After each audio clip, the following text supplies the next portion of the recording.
আজকে রক্তদান শিবিরে আমরা যে শপথ নিচ্ছি যে আমরা ইন্ডিয়ান সেকুলার ফ্রন্টের ৪র্থ বার্ষিকী প্রতিষ্ঠা দিবস আবার ২১শে জানুয়ারি কলকাতায় আমাদেরকে যেতে হবে। পুলিশ প্রশাসন কান খুলে শুনে রাখুন, আবার যদি কানে খোল হয় খোলটাকে খোলটা পরিষ্কার করতে হবে। আমার দলের চেয়ারম্যান পরিষ্কারভাবে বলে দিয়েছেন যে আবার ভাঙড় থেকে হাজার হাজার মানুষ এই 6 লেন হাতিশালা দিয়ে ধর্মতলায় পৌঁছাবে। আর যদি আমার কর্মীদের গায়ে একটা আঁচড় পড়ে তাহলে বুঝে যাবে ইন্ডিয়ান সেকুলার ফ্রন্ট আপনাদের দলের বিধায়ক কি জিনিস। আমরা এই কথাটা বলতে চাইছি। আমরা শান্তিপ্রিয় মানুষ, আমরা শান্তি চাই। আমরা মানুষকে শান্তি শিক্ষা দিই, সুস্থভাবে বেঁচে থাকার শিক্ষা দিই। পুলিশ সম্পর্কে বলার আমাদের পড়ে না, কিন্তু অনেক পুলিশ আজকে ভালো আছে বলে প্রশাসনটা চলছে। তারা আমাদের কাছে বলেন যে আমরা নিরুপায়, আমরা তাদেরকে স্যালুট করি।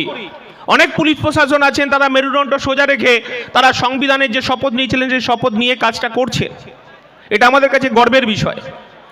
আমাদের দলের চেয়ারম্যান সবটাই পরিষ্কার করে আজকে বলে দিয়েছেন যে আমরা কেন আবার ৪র্থ প্রতিষ্ঠা বার্ষিকীতে কলকাতায় যেতে চাইছি, আমরা কেন পশ্চিমবঙ্গের হাজার হাজার মানুষকে সঙ্গে নিয়ে আবার কলকাতার বুকে আমরা কেন উপস্থিত হচ্ছি। মানুষ আজ বড় বিপদে আছে, মানুষ আজ ভীষণ কষ্টের মধ্যে আছে। আমি চেয়ারম্যানের বক্তব্য শুনছিলাম, উনি যে কথাগুলো বলছিলেন নিশ্চয়ই আপনারা মাথায় নিয়েছেন, আপনারা শুনেছেন। আমি নওশাদ সিদ্দিকীকে যত দেখি আমি নিজেই অবাক হয়ে যাই। আমি মনে মনেই ভাবি যে নওশাদ সিদ্দিকীর রেকর্ড নওশাদ সিদ্দিকী ভাঙবে, আর এই পশ্চিমবঙ্গ সারা ভারতবর্ষে এই রেকর্ড ভাঙার ক্ষমতা কারণ নেই। আমরা গর্ব করে আমাদের দলের চেয়ারম্যান পেয়েছি, আর আপনারা গর্ব করে আপনাদের বিধায়ক পেয়েছেন। ষড়যন্ত্র আছে, চক্রান্ত আছে, পুলিশ প্রশাসনের আরো গভীর ষড়যন্ত্রের মধ্যে আমাদের কর্মীদেরকে ফাঁসানো চলছে। কিন্তু যারা জেল খাটছেন শুনে রাখবেন, যাদের নামে মিথ্যে মামলা হচ্ছে শুনে রাখবেন, শাসক দল আমার বুথের নেতাদেরকেও ভয় পায় বলেই তাদের বিরুদ্ধে নন বেলেবল সেকশনে কেস দেয়। তৃণমূল ভয় পেয়েছে, আগামী দিনে আরও ভয় পাবে। আমরা পিছপা হব না। জেলের মধ্য থেকেই আমাদের কাছে খবর আসে তাদের নাকি তাজা নেতার কান্না চোখের জল জেলের ভেতর থেকে আমরা শুনেছি। আগামী দিন আপনাকে আরও কাঁদতে হবে, রাস্তায় বাটি নিয়ে আপনাকে কাঁদতে হবে। এটাই হচ্ছে ভাঙড়ের মানুষ আপনাদেরকে উচিত শিক্ষা দেবে। আমরা বলতে চাইছি, পিছিয়ে পড়া মানুষ, খেটে খাওয়া মানুষ, শ্রমজীবী মানুষ, আদিবাসী মানুষ, আজকে নওশাদ সিদ্দিকী আর একটা শিক্ষা দিল আমাদেরকে যে আজকে ছোট ছোট ভাইয়েরা, ছোট ছোট বোনেরা যারা 5 টাকার কলমের লড়াইটা লড়ছে, তারা এখানে চেয়ার টেবিল নিয়ে বসে কারা রক্ত দেবে তাদের পরিসংখ্যানটা সেখান থেকে লিখছে। এটাও আমাদের কাছে একটা অবাক। আমরা গর্বিত যে তৃণমূল তারা জমি দখলের লড়াই করুক, ভাঙড়ের মাটি বিক্রি করার লড়াই করুক, এখানকার গরিব খেটে খাওয়া মানুষের পঞ্চায়েত অধিকার রক্ষার বদলে তারা লুট করছে। আর আমার দলের চেয়ারম্যান আপনার বিধায়ক তিনি বলছেন জিরেনগাছা হসপিটালে আমি একটা অ্যাম্বুলেন্স দেব, শাসক দল এখনো পারমিশন দিয়ে উঠতে পারছে না। এটাই আমাদের মধ্যে পার্থক্য। আমরা বলছি 2026 সালে আমার এই মঞ্চে যখন বসেছিলাম আমি অনেক সকালেই এসেছি আপনাদের এই উদ্যোগকে দেখার জন্য, আপনাদের ভালোবাসাকে উপলব্ধি করার জন্য। এক চাচা এলেন, চাচা এসে বলছেন আপনার সঙ্গে দেখা করব করে আমি দেখা পাইনি, আপনার সঙ্গে দেখা করতে এলাম, আমার খুব ভয় লাগছে। আমাদের বিধায়ক নওশাদকে যদি এই দুষ্টু লোকগুলো, নাম করে বলেছেন আমি নাম বলছি না, দুষ্টু লোকগুলো যদি গাড়ি চাপা দিয়ে মেরে দেয়, আপনি একটু ভাই পুলিশ প্রশাসনকে একটু বলে রাখবেন। হ্যাঁ, আজকে 80 বছরের একজন আমার চাচা, আমার দাদুর বয়সী, নানার বয়সী, তিনি এসে উদ্বেগ প্রকাশ করছেন যে এই দুষ্টু লোকেরা প্রাণ রক্ষা করতে পারে না, এরা প্রাণ কাটতে পারে। পঞ্চায়েত নির্বাচনে আমার 3 জন ভাইকে খুন করে ব্যালট লুট করে পঞ্চায়েত দখল করে বসে রয়েছে, এরা দোকান কাটারা নির্লজ্জ। আমরা বলতে চাইছি রক্তদানই হোক ভাঙড়ের পরিচয়।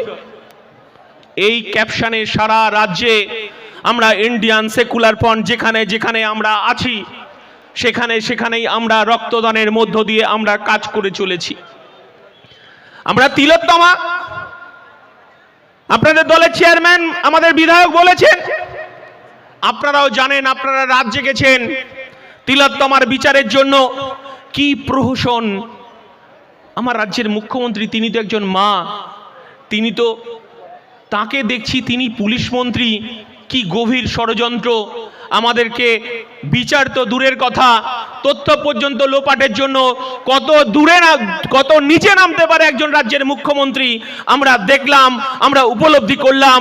তাহলে একজন সরকারি দপ্তরে, সরকারি হসপিটালে আমার বোনের নিরাপত্তা যদি না থাকে, এই ভাঙড়ের যারা গরিব খেটে খাওয়া, যারা চাষ করে খায়, যারা হচ্ছে মাছ চাষ করে, যারা কুটির শিল্প করে, আমার পশ্চিম বাংলায় যারা দিন মজুরের কাজ করে, তার ঘরের রাজকন্যা আমার বোন, আমার মেয়ে, তাদের নিরাপত্তাটা কোথায়? মাননীয় মুখ্যমন্ত্রী যদি আবার 26 সালে ক্ষমতায় আসে, আমাদের ঘরে ঢুকে ঢুকে রেপ করবে, এটাই হচ্ছে আমাদের সবথেকে ভয়ের জায়গা।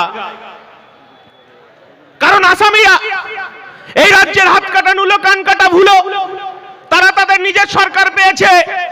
এই বাংলায় তৃণমূল স্লোগান দিয়েছিল না, বাংলা তার নিজের মেয়েরা চায়।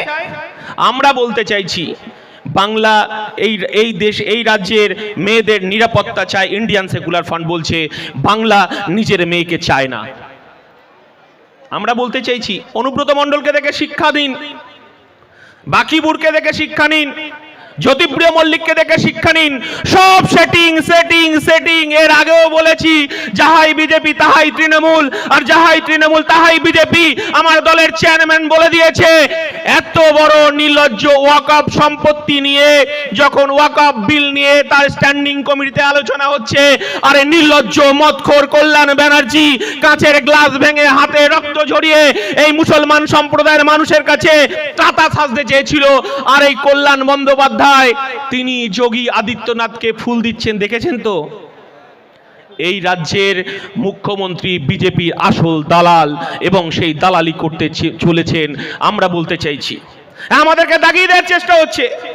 কখনো বলছেন যে দলের চেয়ারম্যান নওশাদ সিদ্দিকী তার দল বিজেপির দালাল, কখনো আবার বলতে চাই যে তৃণমূলের দালাল। আমরা কারুর দালালি করতে আসিনি, আমরা দালালি করতে এসেছি সংখ্যালঘু খেটে খাওয়া শ্রমজীবী আদিবাসী দলিত মানুষের দালালি করতে এসেছি। কান খুলে শওকত মোল্লার আপনারা শুনে যান। আমরা বলতে চাইছি, আসলে বারবার আপনাদেরকে চ্যালেঞ্জ দিয়ে আমাদের ভালো লাগে না। আমার একটা ছোট ভাই বলছিল, জাফর যত সম্ভব, যে আসুন না প্রতিযোগিতা হোক রক্তদান শিবিরের। হ্যাঁ, আমরাও বলছি, আপনি এই জীবনতলাতে এই রকম আর একটা রক্তদান শিবির করুন। আপনার বিধানসভার যারা আপনাকে ভোট দিয়েছে তাদেরকে নিয়ে আমি আবার আপনাকে, শওকত দা, আপনাকে বলছি, সম্মান জানিয়ে বলছি, যদি আজকে রেকর্ড আপনি আপনার বিধানসভার মানুষকে নিয়ে যদি ভাঙতে চান, ভাঙতে পারেন। আমাদের রাজ্য কমিটির সিদ্ধান্ত নিয়ে মালেক দা, আমার দলের চেয়ারম্যান, আপনাদের বিধায়ক নওশাদ সিদ্দিকী, আমি রক্তদান করতে যাব শওকত মোল্লার সেই রক্তদান শিবিরে। হ্যাঁ, ওপেন চ্যালেঞ্জ, আপনাকে ওপেন চ্যালেঞ্জ দিয়ে যাচ্ছি। আমরা লড়াই করছি গরিব খেটে খাওয়া শ্রমজীবী মানুষেরকে 5 টাকার কলম ধরিয়ে দেওয়ার লড়াই, বোম পিস্তল তুলে দেওয়ার লড়াই নয়। আমরা জানি আপনাদের, আমাদের কর্মীদেরকে সজাগ থাকতে হবে। 2026 সাল যত এগিয়ে আসবে, তত এই অবজারভার এদের দাপাদাপি বাড়বে, তত কিছু পুলিশের একটা অংশের দাপাদাপি বাড়বে। কিন্তু আমাদের সজাগভাবে থাকতে হবে, চোখ কান খোলা রেখে থাকতে হবে। কারণ ভাঙড়ের মাটি দুর্জয় ঘাঁটি। ভারত হচ্ছে পশ্চিমবঙ্গের মডেল, পশ্চিমবঙ্গের মডেল, ভারতবর্ষের মডেল। আমি আমার কর্মীদের কাছে বলছি, ভাঙড়ের মানুষের কাছে বলছি, আপনার বিধায়ক বলেছেন যে আমি জাগ্রত হয়ে আছি, এই ভাঙড়ের এক কোদাল মাটি আমি বিক্রি হতে দেব না। তাই আপনাদের কাছে আমার ইন্ডিয়ান সেকুলার ফ্রন্টের পক্ষ থেকে বলে যাচ্ছি যে আপনাদেরকে জাগতে হবে, রাত পাহারা দিতে হবে। আমাকে অনেকে ফোন করে বলেছেন, অনেক বিদ্বজনরা ফোন করে বলেছেন যে দাদা, তিলোত্তমার বিচার কি পর্যায়ে গেছে, রাজ্যের মুখ্যমন্ত্রী যে এত নিচে নামতে পারে আমরা দেখলাম। শুধু রাত জাগলে হবে না দাদা, আপনাদের বুথ দখল করতে হবে। আমি বললাম, এটা তো বুথ দখল কাজ, শওকত দ্বারা বুথ দখল করবে, আরাবুল দ্বারা বুথ দখল করবে। আমার চেয়ারম্যান তো বলেছে 5 টাকার কলম নিয়ে লড়াই করতে। আমরা বুথ দখল করতে পারবো না, আমরা রাত দখল করে বুথ পাহারা দেব। 26 সালে আমার ভাইদেরকে এটাই বলবো যে রাত দখল করতে হবে, বুথ পাহারা দিতে হবে, বুথ দখল নয়। অনেক বক্তব্য শুনেছেন, সকাল থেকে আপনারা অনেক কাজ করছেন, আরও অনেক মিটিং হবে, আসবো।